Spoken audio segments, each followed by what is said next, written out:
Selamat pagi, kita jumpa lagi di kelas online dan di video kali ini kita akan bahas tentang pembagian bilangan bulat dan urutan operasi.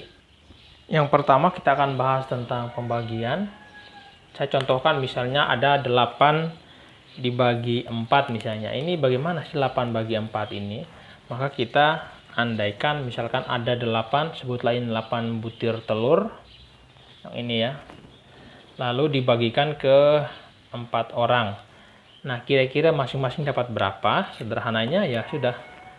Ini kita coret, kasihkan ke ini, kasih 1. Ini coret, kasih 1 ke sini, coret, kasih 1, coret, kasih 1. Sudah 4, masing-masing dapat 1, lalu sekarang masih ada 4. Coret, kasih 1, coret, kasih 1, coret, dan coret. Oh, masing-masing dapat 1 2 1 2 1 2 1 2. Berarti masing-masing orang ini masing-masing dapat 2. Berarti 8 bagi 4 itu sama dengan 2. Contoh kedua misalnya ada 9 bagi 3. Kita andaikan lagi ada 1 2 3 4 5 6 7 8 9 dibagikan ke 3 orang. Kita mulai yang pertama kasih 1 ke sini, 1 ke sini, 1 ke sini. Ini kita coret ya. Lalu yang ini lagi, kasih 1, kasih 1, kasih 1. Masih ada 1 2 3. Kasih lagi 1 di sini, 1, 1. Nah, masing-masing dapat 1 2 3, 1 2 3, 1 2 3. Berarti 9 bagi 3 itu sama dengan 3. Contoh berikutnya misalkan seekor katak itu ada di sebuah titik 0 garis bilangan ya. Lalu dia melompat ya. Satu kali melompat itu dia lewati 3 garis dan sekarang ada di titik 12 itu. Berapa kalikah katak melompat? Kita akan menjawab dengan yang pertama menggunakan garis bilangan dan menggunakan pembagian. Yang pertama kita pakai garis bilangan ya.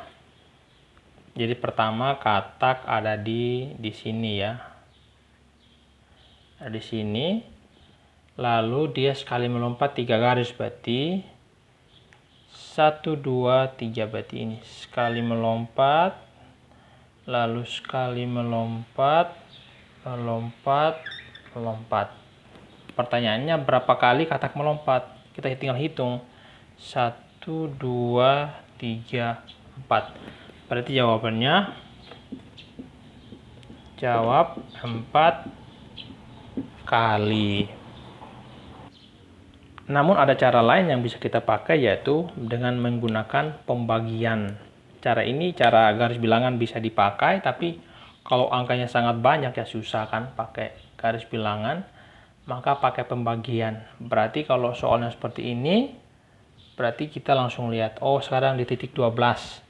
Berarti dia titik 12 kan, 12.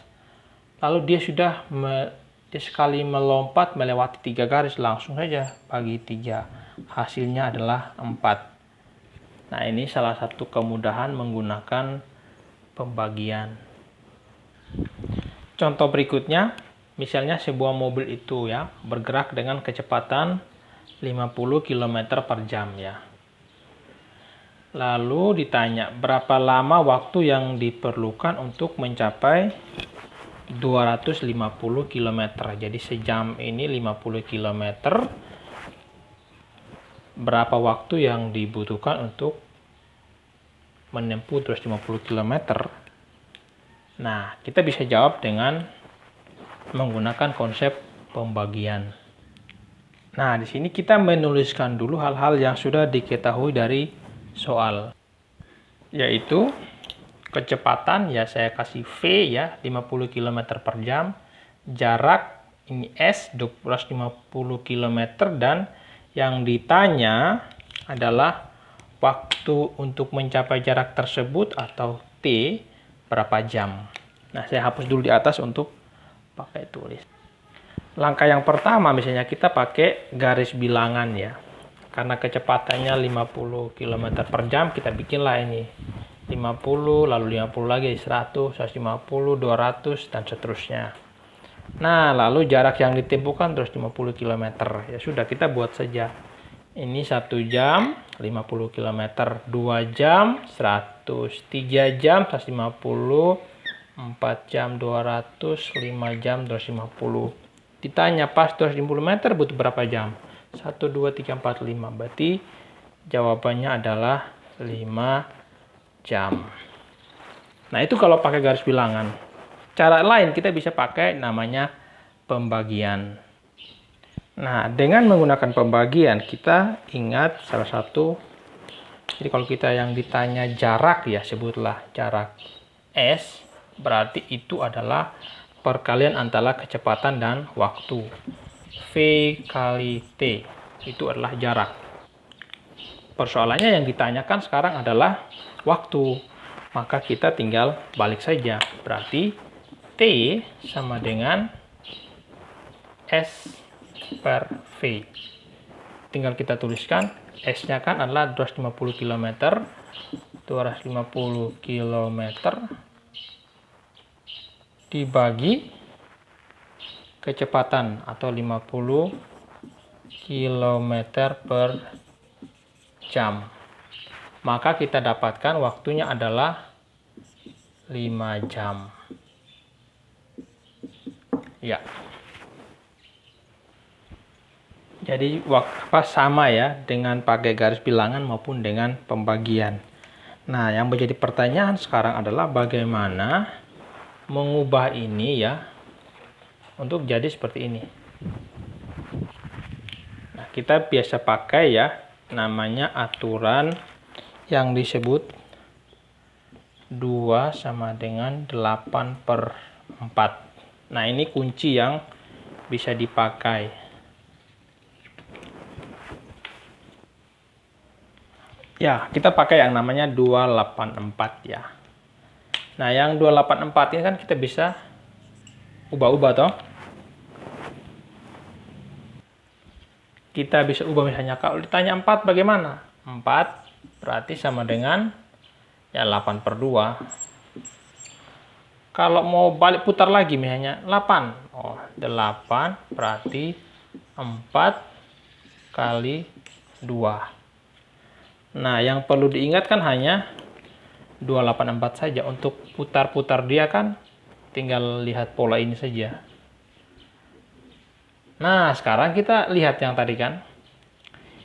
8 sama dengan 4 kali 2. Yang mengikuti pola ini yang mana ini kan?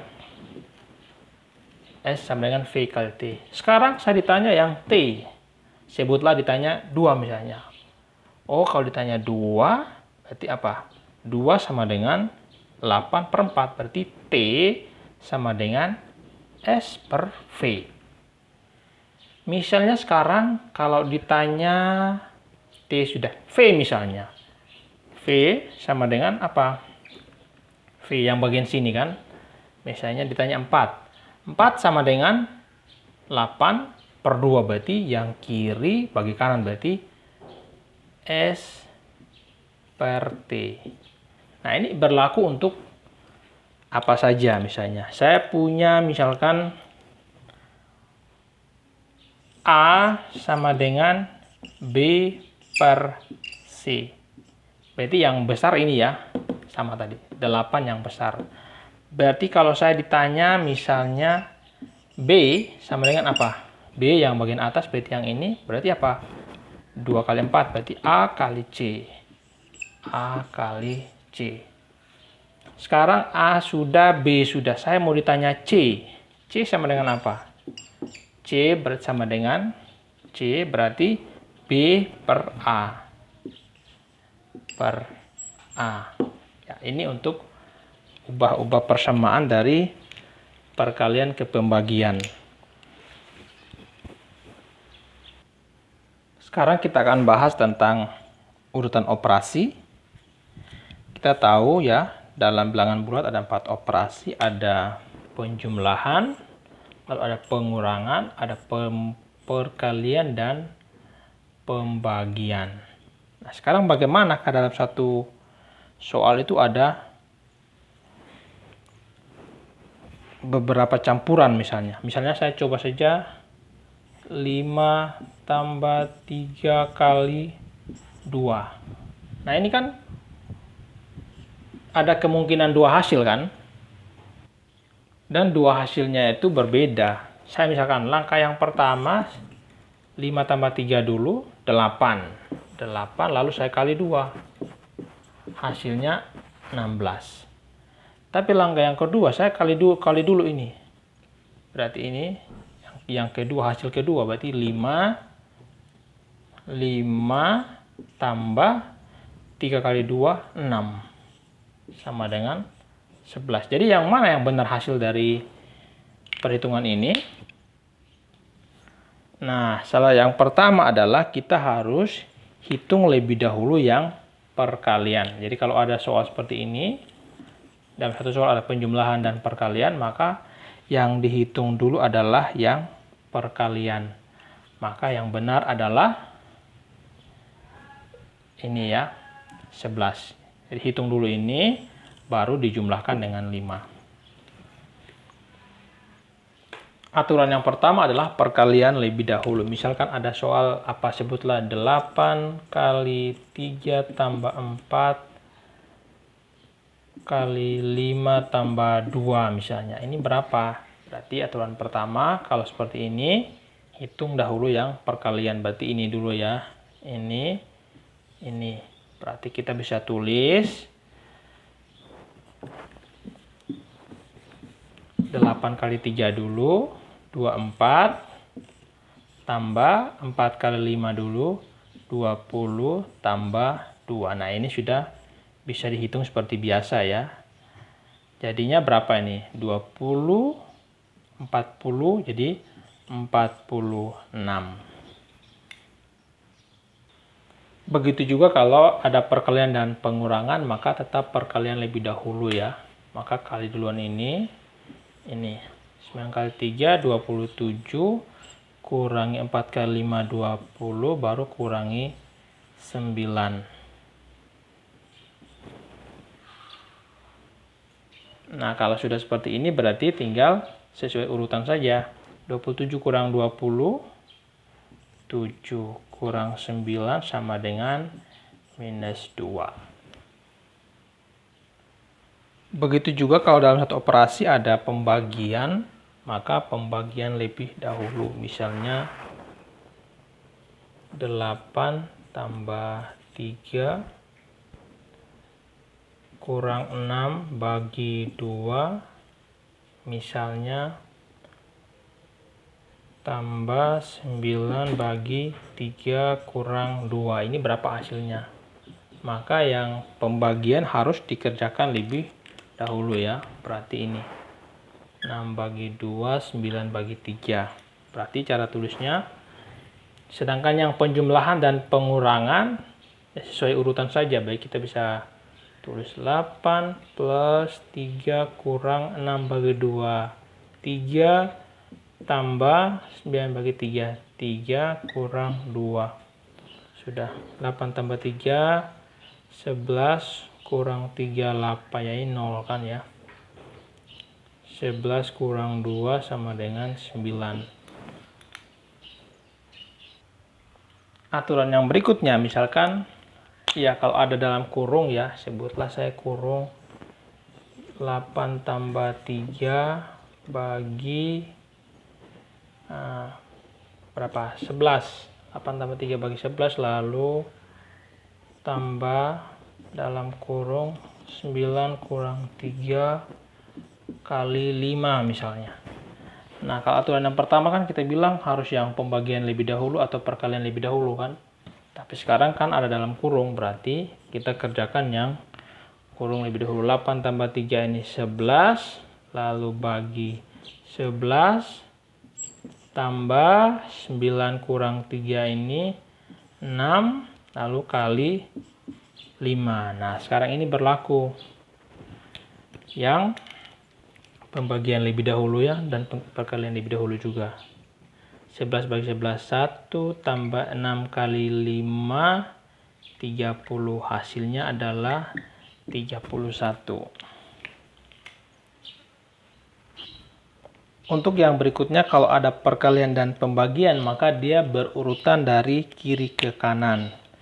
Misalkan ada ini ya, 50 bagi 2 lalu kali 5. Kita bandingkan dengan 50 kali 2 bagi 5. Maka ya hasilnya ya ikuti ini, kiri ke kanan. Kalau ini berarti 50 bagi 2, 25 kali 5, 250.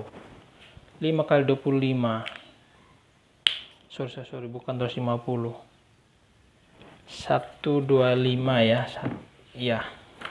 125. Nah, kalau yang bawah 50 kali 2 100 bagi 5 20. Jadi ikuti kiri ke kanan saja. Ya, saya kira itu yang bisa kita pelajari hari ini. Sampai ketemu lagi di video selanjutnya. Terima kasih.